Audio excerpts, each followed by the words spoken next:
What if that nagging feeling in the back of your neck was real? What if those hands reaching out from the dark that you believed were there were there? What if the monster in the basement really existed? And what if there was really something under the bed? Would you have the courage to face your fears? Hello, brave souls. I'm your host, Paul Rondeau, and tonight I welcome you to the What Do You Fear podcast. It's a little more laid back than what we normally do, where I have everything edited down to, the best I can do.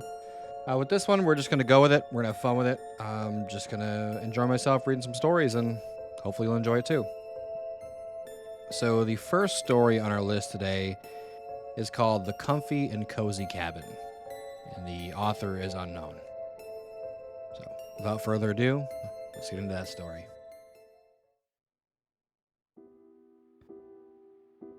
I quickly walked through the cabin, making sure everything was nice and tidy. Just right. I've gotten pretty good at getting the whole cabin clean in less than a day. After a quick alignment of the magazines on the coffee table, the place was perfect. Penny would have been proud. The name of the place was called The Comfy and Cozy Cabin. Sounds relaxing, right? The cabin was built in a slab of rock, right in the middle of nowhere, North Carolina. It's 3 stories tall and features a breathtaking view of the mountains. We bought it for basically nothing. It was in total shambles. It took quite a lot of bit of money to get the place up and running again. In 4 months,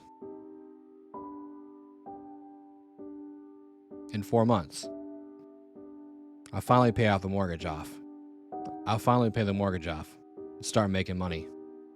If business keeps up, I'll be able to quit my job. I stood and admired the cleanliness of the house for a few minutes. You could have eaten off the floors. I heard the unfamiliar sound of a car. The sounds of rocks being pushed around by the tires. Finally, they're here. I stepped out to greet the strangers. My welcoming smile was replaced with a look of shock, disgust. Sam and Martha Anderson from Alford, Florida, looked nothing like I expected them to. The elderly couple, with the sun hats and disposable cameras I had in mind, was replaced by 2 young, very thin, very pale individuals. They looked downright sick. Nonetheless, I tried to keep my composure. "How was your trip?"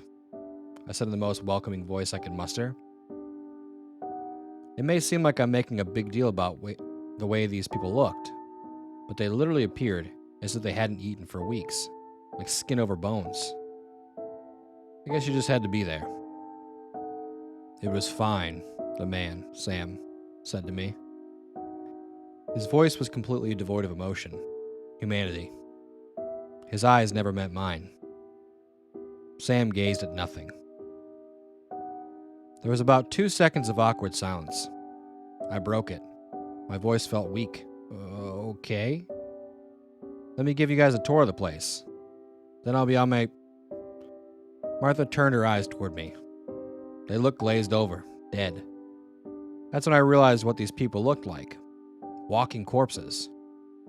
Martha's voice had a little more pep to it, but I could still feel the same humanless vibe from her.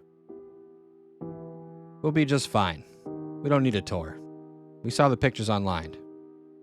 She sounded tired. My stomach churned. They were the first to refuse the tour. There have been some that didn't want it, wanted me to leave as soon as they got there, but said yeah anyway. You can kind of tell these things. They sigh when you open the cabin and say, "Yeah, I saw all this online." See them glance over their significant other in a smarmy way. Not a single one of them refused the tour, though. I didn't like this. Not one bit. Are you sure you don't need me to show you where the towels are?" "I think we can manage, don't worry," Sam said in the emotionless monotone. "All right, do you have the money?" Most people pay for their stay online, but a few prefer to help hand me the money in person. I figured someone who drove for 4 hours to get here wouldn't try to con me, so I let it slide. Also, it's not like I wouldn't know where they were if they gave me fake money. I was hoping that Sam forgot to bring it. Oh, I'm sorry, Sam. You and your ghoulish wife can't stay here. Get the fuck off my property, you spooky bastards. Sam slowly put her hand in her pocket and pulled out a wad of $20 bills. He didn't pull them from a wallet. I carefully counted the money, wishing they were a few 20s short. Counted it again. It was the right amount. 700 smackers. Fuck. Well, that should do it, I said with the most fake enthusiasm I could muster. I hope you enjoy your stay at the comfy and cozy cabin. I'll be back in a week. On pure mechanized instinct, I put my hand out, expecting a handshake. Sam looked down at my hand for a beat, as if he hadn't remembered what to do. He wrapped his hand around mine. Sam's hand was cold. Fucking cold. My entire body went tense. It felt like I was touching something dirty, something dead. My brain went to work, quickly trying to figure out how a living human being could get so cold. It was summer, so he could have had the air conditioning blowing on him for 4 hours straight. No, this was colder than that. I realized I was still shaking hands with Sam. He stood there with a vacant look in his eyes, moving his hands up and down. I pulled my hand away. It felt contaminated. I walked away from him, from the cabin, without saying a word. As I passed Sam and Martha's car, I glanced at it. There was a little girl in the back seat. She looked worried. Unlike the two adults, she was as cute as a button. Her skin actually had color to it. Something in my brain started clanging bells. My senses started screaming at me to take the kid and run. Fuck, what would you have taught all your life, Mark? You need to kidnap this child. I quickened my pace, got to my car, and sped off. Why didn't I grab her? Why didn't I follow that all so important voice in my head? That voice that was there before. It told me not to go for that walk, and I ignored it. That ended real fucking well. Now, something in my head told me another person will die in that cabin because I didn't follow my gut instincts. The girl's face, that slight, composed look she had, it was the face people had when they lie about everything being okay. I deeply regretted my decision to leave her in that cabin. Danny's Bar is one of those places that still exists solely because it's the only place within 30 or so miles to get a drink. Those people, the ones who are doing God knows what in my cabin right now, they made me want to drink, to forget them as quickly as possible. I honestly can't explain it. They made me feel fear, want to curl up in a ball and scream. I was shaken in a way I've never been before. I walked up to the bar, sat down. 3 whole people were here. Busy night, I thought. Why did I let them stay at my cabin? I could have come up with a good lie. Rat infestation, sewer pipes exploded, something. Anything to make them leave. No, I just let them in. Let them have full run of my house. I guess the need to get away from them as quickly as possible took precedence. I ordered a shot of Old Crow. The bartender, Dan, presumably, poured the drink and pushed the shot glass toward me. He didn't even look in my general direction. And what was the deal with that girl? Everything else who brought a small kid to the cabin would introduce me to them, promise me that their child isn't at all like all the other kids. Sam and Martha just left her in the back seat, like she was luggage. I can't believe how close I was to busting a window out, taking her with me. I drank the shot down in a quick gulp, grimacing at the strength. It tasted horrible. I ordered another, though. I was sure that kid wasn't theirs. Sam had black hair and Martha had brown. The girl was a blonde, and I very much doubt anybody would have given those creepy fuckers adoption rights. Those bad people were doing bad things in my cabin. I was never so certain of something in my life. The next shot went down easier. I can't remember how many more I had. which probably means I had too many. Somehow I managed to get home without a single incident that I could remember. I passed out the second my face hit the bed. I had a very vivid dream that night. The blonde-haired girl stared at me for the entirety of my sleep, just sat and stared. It's the first time I've actually felt time pass normally as I slept. I couldn't move, so I watched her look at me with those composed, fearful face for 10 hours straight. She tried to say something once, but it came out in a warbled mumble. Right before I woke up, I saw a shadow slowly appear on her. It was the shadow of a person standing behind me. It raised its hand. She breathed in real deep, like she was going to scream. I woke up before that happened. My head was pounding. I was experiencing the general malaise of a hangover, and my dream had freaked me out pretty bad. Laying back down was not an option. I shambled toward the bathroom sink like a zombie, splashed water in my face, looked up at the mirror, screamed, and fell back in the bathtub. My eyes looked like Martha's, dead. 2 minutes away from having my eyelids stitched over them. I sat in the bathtub with all the clothes I had on since yesterday for nearly an hour. I finally gathered the courage to stand up, to face my reflection. My eyes were normal, alive. I laughed it off. I was in a half-awake state. It was all in my mind. I washed myself and felt 200 times better. I went into the kitchen, started making breakfast. The fog left my brain, and I started thinking again. Those people that are in my cabin left such a terrible, spooky impression on me that I sat in my bathtub for the better part of an hour because I thought a part of my body resembled one of theirs. There was no way they were normal, and my brain kept cycling through the same spiel over and over again. I finally broke down and called the police. I called the station 20 minutes away from my cabin. I was going to lie at first, tell them that I think they might have loads of drugs or something.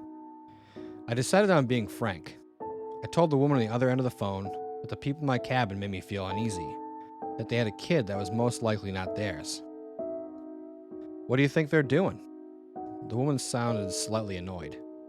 I imagined she had to stop watching her soaps to deal with me. "I don't know, but I just don't think they're doing something...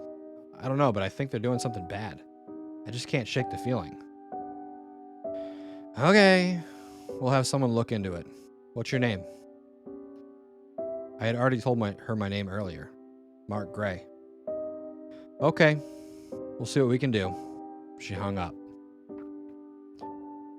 My mind was a little more relaxed. If they really were doing something, I'd be notified, and the cops would deal with them. If I didn't get a call, then I was being extremely paranoid for nothing, or it meant they didn't send anyone to check out the cabin.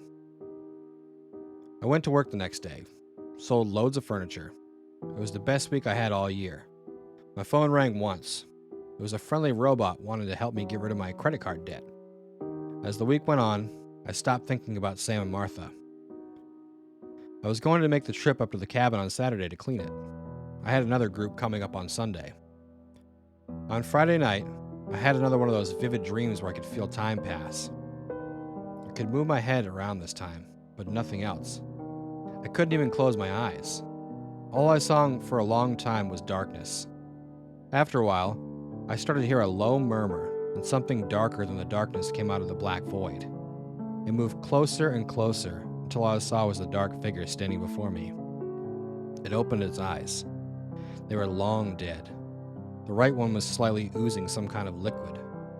I couldn't scream. The only sound I could hear was the murmuring, the whispers of a language I've never heard before. The black thing stared at me for a good hour before it decided to move away. When it didn't, I saw two more figures in the black void. One had the same dead eyes. It just stared at me. The other one was shorter, the size of a child. It didn't have eyes. I saw two bloody holes where its eyes were supposed to be. Blood slowly dripped from the small black apparition's eye sockets. The figure with the oozy right eye walked over to the two and stood beside them. The blackness slowly starting to seep away. My surroundings slowly became the cabin. The things with eyes became Sam and Martha. They were horribly disfigured. I tried not to look at them. The small figure turned to the little girl. Her clothes were covered in blood. as were the tips of her hair. Her eyes were gone, and still leaking dark red blood. She looked at me with contempt on her face. I woke up screaming. It takes me about 2 hours to get to the cabin. Sam and Martha are supposed to be gone by 3. I waited until 4 to leave. I wanted to make sure that I never saw them again. In the back of my mind, I wished for some kind of car trouble on the way up there. Something bad enough that would stop me from being able to go to use it for a few days. Unfortunately, my car is an unbreakable warhorse. I got up to the cabin at 6:07 p.m. As I approached the structure, I saw that Sam and Martha's car was still in the driveway. Fuck! I slammed my hand on the steering wheel. Those creepy fuckers were in the cabin for way past their allotted time. I parked my car, sat for a minute to compose myself. Maybe they were having so much fun they lost track of time. Or maybe they were doing bad things and didn't care about the fucking time limit. I grabbed my cell phone, made sure it was on. Any sign of anything bad, and I'm calling the cops. I stepped out of my car. It was a beautiful day. Summer was on the verge of dying. The cool breeze of fall lazily blew at me. I approached the front door of the cabin. All the blinds were down. I couldn't look into the cabin at all. The door was also locked. I stuck my key in the lock, hit something gummy. They had put duct tape over the keyhole. I angrily tore the tape off, and some of the paint on the door went off with it. Oh, they're gonna pay for that. I unlocked the door and tried to open it. They had sealed the door with something. I pushed and pushed until I heard a loud crack. The door swung open, and I almost fell to the floor. The place looked like a tomb. It was completely dark. The only light came from where I busted open the door. I flipped the light switch beside the door. Nothing. They must have flipped the breaker. I was more mad than scared at this point. I ran to my car and got strong LED flashlight I carry with me. I stepped inside. A sickeningly strong smell hit me. It smelled like antiseptic scrub they use at hospitals. The cabin was also cold. It must have turned the air conditioner down as low as it could go. It was silent too. Dead silent. Something in my brain told me to run. Told me to run and never come back. This was my cabin. Mine. I wasn't going to let a little bit of darkness scare me away. Besides, I wanted to make sure these creepy fuckers paid for every cent of damage they'd done. I shined my light on the door. The broken and split wood nailed to it was a piece of particle board. They nailed particle boards to all the windows as well. I walked into the kitchen. They hadn't touched a thing. The note I left in the sink, telling them to please make sure they shut the water off completely, was still there. Not a single dish had been touched. I shined my light to the magazines. They were just as I left them. Aside from all the windows being boarded up, it was like they never stayed here. I turned around to open their fridge to see if they ate anything. Suddenly a chill started to run up my spine. It didn't stop. The chill kept going up and down. My stomach felt like it was going to explode. Everything went dark. My flashlight went out. I heard a loud slam and became dizzy. The slam turned into a loud buzz that wouldn't stop. I saw eyes, the same dead eyes that stared at me for so long in my dreams. I panicked and ran to where I thought the door was. I hit my knee on the end table, fell to the floor. I gasped in pain, stifling my scream for no real reason. I laid on the floor, grasping my knee. My hands felt wet from touching it. I didn't realize what that meant. Didn't know who I was or what I was doing here. My mind was nothing but the buzzing noise. I can't remember how long this went on for. The buzzing subsided. My flashlight came back on. The beam seemed to not go as far as it once did, as if it got darker. The temperature had dropped. I could see my breath. My mind became clear again. I looked at my knee. It was bleeding pretty badly. Fuck this. I'm coming back with an army. I carefully stood up, turned around to open the door. It wasn't there. The door wasn't fucking there. I knew I was standing right where the door was supposed to be, but it was just wood. There was a black seam that looked like a burn mark around the wood. The mark was the same size as the door was that was once there. I wrapped my knuckles in the wood. It was solid. I gave a quick survey of my living room. All the windows were gone too. They were replaced with the burn-up black seam to indicate where they once were. I panicked. What the fuck did they do here? Am I even in my cabin anymore? It looked like my cabin, aside from all the exits being sealed. I calmed myself down, had to think one step at a time. My leg wasn't going to kill me, but I had to put a bandage on it. I keep a first aid kit in the bathroom. I'll fix my leg first, and then try to weigh my options on how to get out of here. I breathed slowly, trying to think of the positives in the situation. The grief counseling I took after she died was finally useful for something. I turned around and saw what I actually cut my leg on. The stairs leading up to the upper floor was now metal. Thousands of spikes jutted from them. They were bundled in some places on the steps like rose vines. One of the tips shimmered with my blood. There was no way you could go up those stairs without getting horribly injured. I started to freak out again. This wasn't my cabin. Those creepy fuckers did some kind of creepy thing and took me to a creepy place. Leg. I have to fix my leg. Think about the terrifying staircase later. All I need to do now is fix my leg. I eventually moved around the spikes and limped to the bathroom. To get to the bathroom, you have to walk through the kitchen and go down a short hallway. I walked down that short hallway for at least half an hour. It just kept going. I don't know how to describe it. I saw the door, and it just continued to stretch further away. I don't know why I kept walking either. It was like I was stuck on a loop. Right when you step into the bathroom, the first thing you see is a mirror. My reflection had no eyes. Its mouth was open, and all I could see was red. I slammed my eyes shut and turned my head away. I looked back at it. It was normal. I gave a wan smile to my reflection. It did the same. I sighed in relief. The medicine cabinet popped open with a happy click. There was nothing in the cabinet, literally nothing. I shined my light into the black void, and the light was swallowed up. There was no indication of an end. I grabbed a toothbrush holder from the counter. It wasn't the same one I bought. The toothbrush holder that I bought was porcelain and had an image of a bear painted on it. This one was made out of wood and had swirly designs etched into it. I tossed it into the void. It never made an impact noise. I slammed the cabin shut. This was way too much for me. I turned the faucet on to splash some water in my face. The liquid that came out of the spigot looked like coffee and smelled like antiseptic scrub. I sighed and shut the faucet off. I hobbled back to the hallway. My hands were burning from the cold.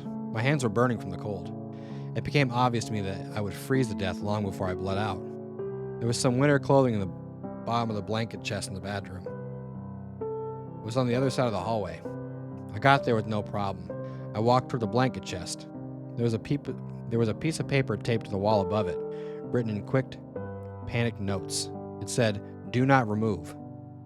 There was another piece of paper lying beside the chest. I picked it up. A police hat, badge, and one bullet shell was lying under the note. I've been in here for days. I don't know how long exactly. My watch stopped working. I tried to dig through the wall to get out. I didn't like that. I saw something on the other side that made me not want to live anymore. Please don't look outside. You'll regret it. I'm sorry, Sarah, but I have to do this. Tell Brad he can have my truck. Terry Ames. So they did send an officer to check the place out. I felt sick, trying not to think about it. I lifted the blanket's chest. Some of the stuff had changed like the toothbrush holder, but most of it was still the same. I killed that man. I sent him here. I tried to put it out of my mind. I dug through the blankets and grabbed up all the winter gear I could. One sweater was now composed of something that felt like paper. It tore when I picked it up. I bandaged my leg with a scarf. It wasn't the best thing to do, but it'll work for now. I started crying. I sent a man to his demise because of my paranoia. My selfish fucking paranoia. Why did I do it? Why? I composed myself. Pushed the thoughts out of my mind. I got myself all bundled up in the winter clothing. I felt warmer already. Where's his body? Somebody took his body and gun, but left a note. My sorrow was quickly replaced with fear.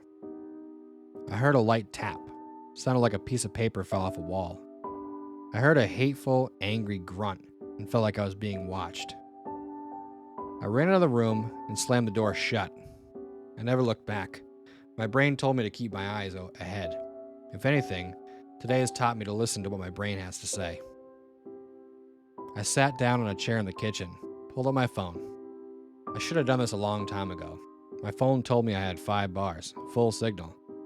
I dialed 911. What was I going to tell them? My cabin had turned into a fucking haunted house? I was going to say I was being held hostage, and I was never more scared in my entire life. Neither of which were lies. I was also going to tell them that people holding my hostage killed a cop. They would probably send more than one officer if I told them that. I hit the send button. Before the second ring, someone picked up on the other end. I couldn't hear anything at first. Hello? Hello? Then I started to hear murmuring. It was really low at first, but got progressively louder. I listened for a minute. I don't know why. It was incomprehensible, angry-sounding whispers in a language I've only heard once before. There were occasional shouts. They sounded like angry sobs. I started to feel dizzy again. Felt like I was going to pass out. Then the voice stopped whispering and started talking. His voice was no longer on the phone. It was right behind me. I felt warm air on my neck as I spoke it. I jumped out of my chair and pushed the end button as hard as I could. I slowly turned around, made my flashlight point towards the sink. The light gleamed off the faucet handle and nothing else. I breathed a sigh of relief. I knew for a fact there was something behind me. My neck had condensation on it from the thing's breath. The fact of the matter is, though, it isn't there anymore. My phone let out a happy little jingle and vibrated. I got a text message. It had a picture attached to it. I tore the battery of my phone and put it in my pocket. I wasn't about to invite whatever it was on the other side of the phone over again. It might stay. I walked around the middle floor looking for a way out. My flashlight went over every surface. The material of some things changed. The TV was now composed of some green, spongy crap. The remote control looked the same, but weighed a ton. I couldn't lift it. The magazines dissolved when touched. The salt shaker was the same, but the salt had turned into a single, purplish crystal. The most notable change was the stairs. They had become an impassable mess of sharp metal thorns. There was no way I could go up them. The doors that led to the bottom floor was still there. I opened it. A cold blast of air hit me. The stairs leading down the landing were gone. They were replaced with the same black void that was in the medicine cabinet. I could still see the landing, and the stairs leading from the landing. I walked over to the kitchen counter, grabbed an apple. It was now made of metal and weighed about 10 pounds. I dropped it into the void. The apple was absorbed by the darkness. I never heard it hit the bottom. I had no options. I was stuck. I sat down beside the door. They had me trapped like a rat in a cage. I had checked every inch of the cabin that I could get to. There was no way out. I searched the walls of the stairwell with my flashlight. What I saw gleamed like a beacon in my flashlight's ray. A sliver of hope attached to the wall. The stairs were gone, but the banister was still there. Climbing down that banister was dangerous, but it was the only option I had left, and in my desperation, it sounded like a good idea. I put the flashlight in my mouth, gave the banister a strong tug. It was securely fastened to the wall. I put my feet over the side of the pit. This was the craziest, most desperate thing I've ever done. I checked my gloves to make sure they were secure, grabbed the banister with both hands, and pushed myself off the floor. I slowly made my way down. The angle made it difficult to stay balanced. My feet pushed against wall until I got about midway down. My arms were burning. I never shimmed across anything before, so I was in a bit of pain. Right after I got to the middle, something started pulling on my feet. I almost lost my grip for the first time it happened. I quickened my pace, started charging down the wall. It would tug occasionally. It almost pulled me down one time. The thought of spending my last moments of life in that dark void drove me forward. I got to a point where I could put my feet on the landing. I kicked and shook my feet free from whatever was holding me and threw them forward towards the landing. I quickly moved my arms down the last bit of the banister, crawling with my feet at the same time. I made it. I was so happy to be alive. I sat in the corner of the landing for a good while. The things I would have done for a drink of water. My arms still felt like noodles, but I felt good enough to start exploring the bottom floor. I walked down the few steps leading to the entertainment center. The first thing I noticed was light. 2 candles dimly flicked on the coffee table. I turned my light towards it. I instantly regretted my decision to come down here. Between the candlesticks lay a pair of eyeballs. They had all kinds of muscles and cords on them. I was so fixated on the eyes that I didn't notice the horror that lay before me. I approached the eyes, heard a gasp for air. I shined the flashlight behind the eyeballs. I almost fell over in shock. It was the little girl I saw in the car. She was hanging behind the candles. Her hands and feet were cut off. Her stumps were suspended to the ceiling and floor with large metal hooks and chains. Her eyes were gone. I assumed the ones lying between the candles were hers. She had a perfectly straight slit from her neck all the way down her body. There was blood all around her. The girl's chest moved in and out. She was still alive. My brain was fried at the sight of this. This couldn't be real. The girl let out a long gasp of air, craned her neck toward me in an uncomfortable way. I let out a yelp. "Help me." She sounded weak. I didn't know what to do. I stood there dumbfounded. Don't let them come through again. It hurts so bad. "I'm gonna get help. What's your name?" "Cindy." "All right, Cindy. I'm gonna go get help, and we'll get the hell out of here, okay?" I was on the verge of tears. She sounded so gone. "You can't help me. There's no help for me anymore." The tone of her voice changed. There's no fucking help for me." Cindy's voice was now an angry roar. Something in her changed, as if she'd been possessed. "Why didn't you get me out of the car when there was a chance for help?" I was shocked. "How did you know I thought about?" Cindy cut me off again. "You can't save anyone, can you, Mark? First Penelope, now me." "How the fuck do you know about Penny?" "I know quite a bit, Mark. I know what was, what will be, and what could have been." Cindy began to tell me embarrassing secrets one by one. She even named a few I forgot. I started yelling at the girl. "Stop this now, right now!" The disfigured girl went quiet for a beat. "No, I want to punish you, Mark. I want to make you feel just as tiny. I want you to make you feel just a tiny amount of the pain I'm suffering." She still had a child's voice, but it was quite disturbing hearing this from her. "I know how my life would have been if you pulled me out of that car. I would have married a man named Arthur Levin when I was 26. We would have been very happy together." Her eyeless sockets stared at me intently. "Now, because of you, I'll never talk Johnny Hicks out of driving drunk when I'm 20. He's going to kill a family of 4. Look, I'm sorry, I didn't know." "I'm going to show you, Mark," she continued on, as if I didn't say anything. "Going to show you real good." My brain felt slightly empty. I couldn't think or speak. My vision went black. I was back in the cabin. It was 2005. I knew this somehow.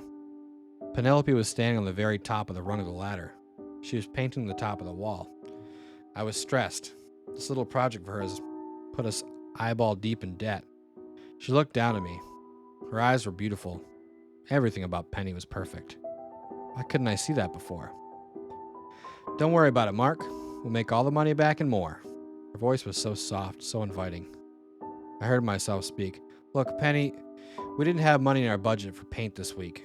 We could have waited till next week to do this. The faster we get it done, the faster we can get people to stay here.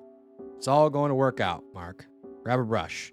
We can go $12 over budget. It doesn't matter." I could tell that Penny was stressed as well, but she held it better than me. I stood there watching her paint. Her dad dealt with houses all his life. She had to have known something about making money with one. I didn't think of that then, though. I was mad over the $12 she spent without telling me. I then said the 5 words I've regretted saying most of my life. "I'm going for a walk." The walk was nice. The sky was pure blue, a perfect spring day. It helped me clear my mind. When I came back, I found Penny on the ground, blood all over her head. She fell off the ladder, cracked her skull on the floor, and bled out. I would call an ambulance. She would be pronounced dead on the scene. Life would never be good for me again. I finished the renovations in the cabin. I felt it was what Penny would have wanted. People started coming in. Word of mouth spread. And now I have to turn people away because the cabin is so booked up. She was right. It worked out. I hate having to come out of the cabin. It hurts every time I enter.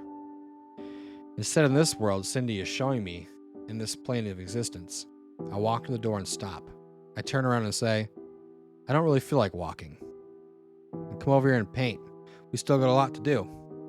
So I did. I dunked a brush into the white paint, started to carefully coat the wall. The ladder Penny was on began to topple. I dropped the brush and grabbed the ladder before it fell. Holy shit! I could have taken a mean fall there. She sounded excited. I would have had to use the paint scraper to clean your brains off the floor, she laughed. I did too. The cabin would become a hit, even more than it is now. I guess some people put more trust in a married couple. I saw myself turning down a couple from the small town of Alfred, Florida. I told the Andersons that we were just too booked up, and we were sorry for not being able to squeeze them into this very specific time frame they wanted. We had 2 beautiful children, Harry and Andrea Gray. Harry would take a modest living as an auto mechanic, and Andrea would become one of the best real estate agents in the South. She could have sold an igloo on the beach. I and Penny retired to the cabin when it was too much for our aging bones to care for.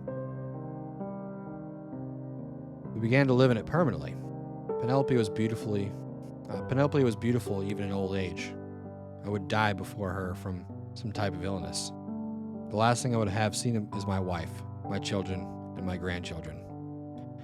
Reality came rushing back to me. I didn't want it to. I was speechless, racked with depression. I would never experience those things, all because of an argument over $12. You didn't save her. You didn't save her, Cindy immediately began taunting me. I moved my light to the mantel. There was an old cast iron fire poker sitting on it. There wasn't even a fireplace down there, but it made a nice decoration. I picked it up. It felt like it was made out of some kind of wood now, and walked over to the girl. I'm just a child, her voice became frail again. You wouldn't kill a child, Mark. You're not a child, you're a monster. I lit the poker up. I was going to kill her for showing me what life could have been like. Cindy began screaming. It was painful, terrifying howl. I heard a terrible ripping noise. The split going down her body began to open up.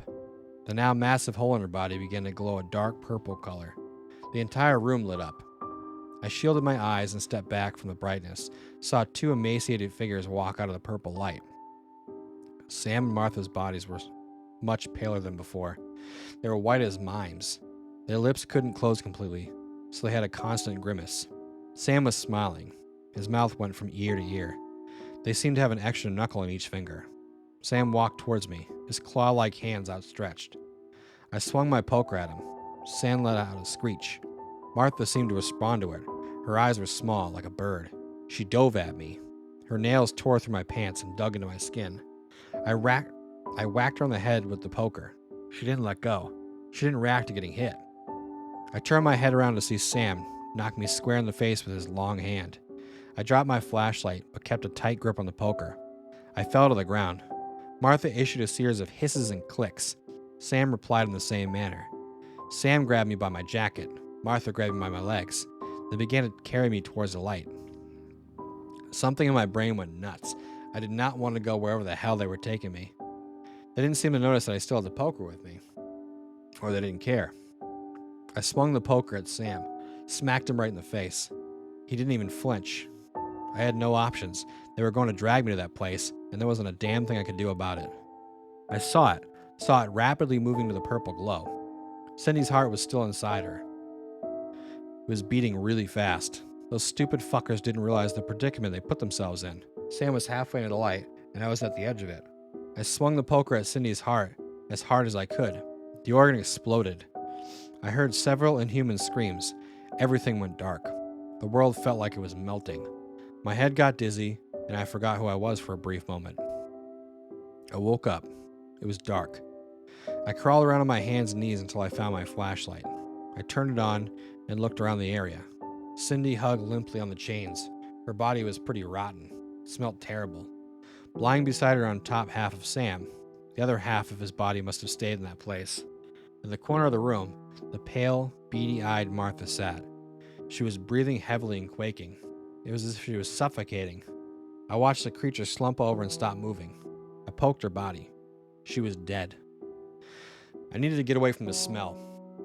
I moved my flashlight around, noticed that the windows and doors existed again. They were just sealed up with particle board. I excitedly walked to the staircase where the void was. It was gone. Stairs filled the void. I ran up them as fast as I could and opened the door. There was light. Just a small amount, though. It was coming from the front door. I smashed open earlier. I ran outside. I was free. I never thought I'd see the sun again. I dove into my car and chugged the bottle of water I had in my cup holder. The LED light on the dashboard said it was 6:13 p.m. I laughed like a madman, laughed until I cried. It had been 2 months since I went to that place, since I had a good night's sleep. I finally stirred up the courage to go and clean the cabin. I thought it might be cathartic for me to rip away all the boards from the windows. It wasn't. I was in constant fear during my short stay at the cabin. I wasn't scared that I would once again get swallowed in that darkness. That dark, cold place that looked like the cabin. Scared that I would not be able to leave and would slowly freeze to death in a place I never understand. When I got downstairs, I had to deal with the bodies. I put my trash bags over my arms and dragged the bodies outside. Maggots had started to writhe in them, and Cindy's body was so rotten, my fingers went down her bones. I threw up several times. Worst of all, though, Martha was still alive in some capacity. Her small, beady eyes followed me every move. I tried to ignore it. I dug a deep hole in the flower bed and placed the bodies inside. I poured kerosene in the hole, making extra sure Martha was completely doused, and set the corpse on fire. I ran back inside. I couldn't watch them burn. The next few days were spent cleaning the cabin. When I absolutely had to sleep, I went to my car. Once I was done, I sped off with no intention of ever returning. I haven't opened the cabin back up for business yet, and I don't know if I ever will. Occasionally, I'll see shadows roaming around my house, and might glimpse a pale hand pressing against one of my windows. When I'm in bed, there are times when I feel them standing over me. I did not have the courage to open my eyes. I don't know what they want from me, but part of me wishes they would get it over with so I could just stop living in total terror. I have constant reoccurring nightmares sometimes, most of the time. I'll dream an endless field of pale, dead-eyed people staring at me. Another common dream is me stuck in a cold, dark room, screaming for help. My eyes are gone. The worst dream of them all, though, is the one that shows me the life I could have had with Penny. The life that Cindy let me know I missed. It always begins with me saving Penny from the ladder fall. Then it cuts to various moments of our life that could have been real had I just not gone for that walk. I'll wake up and throw my arm over Penny's side of the bed, to hold her close, to tell her that I love her. Every single time, though, my arm hits the cold, empty bed. Every single time I sit up, realize it's all a dream, and start crying.